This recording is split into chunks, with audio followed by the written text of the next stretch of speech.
Whisky.com news on the 24th of February 2025. And yeah, as you've seen, I've been a bit ill, so I've missed one or two news, and I think 1.5. Yeah, and yeah, I'm back. I'm good now, and yeah, there is a lot of news. We start with Scotland, and there is a Eureka at Ardbeg, a new bottling called Eureka, and they are celebrating the 25th anniversary of the Ardbeg Committee, and it actually has 180,000 members, which is quite impressive. The combination of PX and bourbon casks is in this new bottling without age statement, 52.2% ABV, no chill filtration, no coloring, and it will be available at the 4th of March for the committee members. Then we have more news from Louis Vuitton Moët Hennessy, but this time in Glenmorangie, and they actually hired Harrison Ford for their new advertisement campaign under the slogan "Once Upon a Time in Scotland," and he went a bit unconventional, off-script style. I think no script, and just went there, drove in a fancy car, and talked a little bit about the distillery. Yeah. Next up, some bad news. We've heard about Brown-Forman closing their cooperage in Louisville. Now they're actually reducing production at Glenglassaugh because they do have sales problems. And now they are changing between active phases and silent seasons at Glenglassaugh. Then we have a personal change. Neil Bulloch is going to be following Malcolm Rennie at Rosebank. He's going to be the new distillery manager.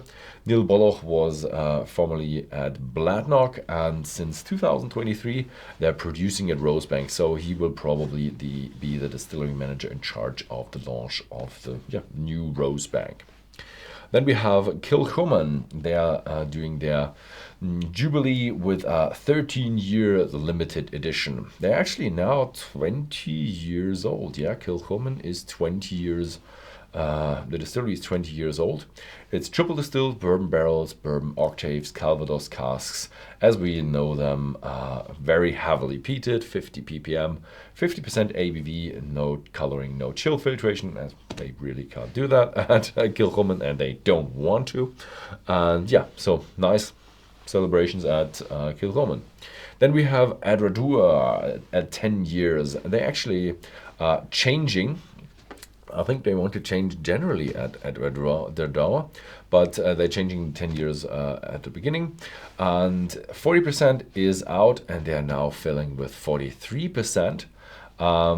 Still, we do have some bottles with 40% left, but they will be phased out. Not quite sure how this is in the international markets, but I think Andrew Symington is, treating all the markets the same. So I guess this will be international as well as German news like that. Then we have Tomintoul, and they are unveiling their single cask bottling from 1966. And they are honoring their former distillery manager of that time, Isla Shaw, and he distilled this whiskey. And it's limited to 79 bottles from a bourbon cask, and I guess that was the last possibility to bottle that cask because it's 40.3% ABV. Then we have Chivas Regal, and they are cooperating with Dolly Cohen. Dolly Cohen is a jewelry artist, I would say. She's making jewelry, and she already made jewelry that Rihanna, Beyonce, and Madonna were wearing. And now she actually made the 15-year-old into a golden bottle, limited to 200 bottles. And unfortunately, it's not worldwide available, but just in their London flagship store. Then we have Cameronbridge, and they are switching to renewable energy. It's one of the biggest grain whiskey producers in Europe, and they want to reduce their CO2 emissions by 90%. Then we have Ireland. Bushmills is launching 12-year-old Marsala cask finish. Yeah, nice new addition to their core segment, and it was matured for 6 months in a Marsala cask. It will be available very soon. That sounds really good. Then we have the Jameson triple chestnut edition. It's triple distilled, 3 different casks, and it's bourbon, oloroso, and chestnut. and 40% ABV. Then we have Blackwater Distillery, and they are selling their Irish whiskey brand Velvet Cap. Roco Brands actually bought that, and they didn't say how much they paid. And they want to bring out Velvet Cap in Ireland and internationally much, much bigger.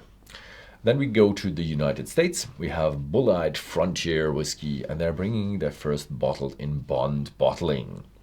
Distilled 2017, 100 proof. It's a high rye mash whiskey, so it's a very spicy whiskey for a bourbon. It's 7 years of maturation, so it's high volume or high intensity, as in high flavor whiskey as well. Will be released in the United States and later to other markets. Then we have the international news. That's actually a bit of news from Whisky.com. The live tasting I missed because I was ill actually is coming up, and we are tasting Kavalan with 3 single malts from Taiwan with our guest Miss Kavalan Sylvia Engelhardt, the brand ambassador. I think she's a brand ambassador in Germany, and it will be at 8 o'clock p.m. Central European Standard Time. And yeah, there are still available some live sets in the shop if you want to buy in Netherlands or Belgium. That was it. Thank you very much for watching, and see you next time.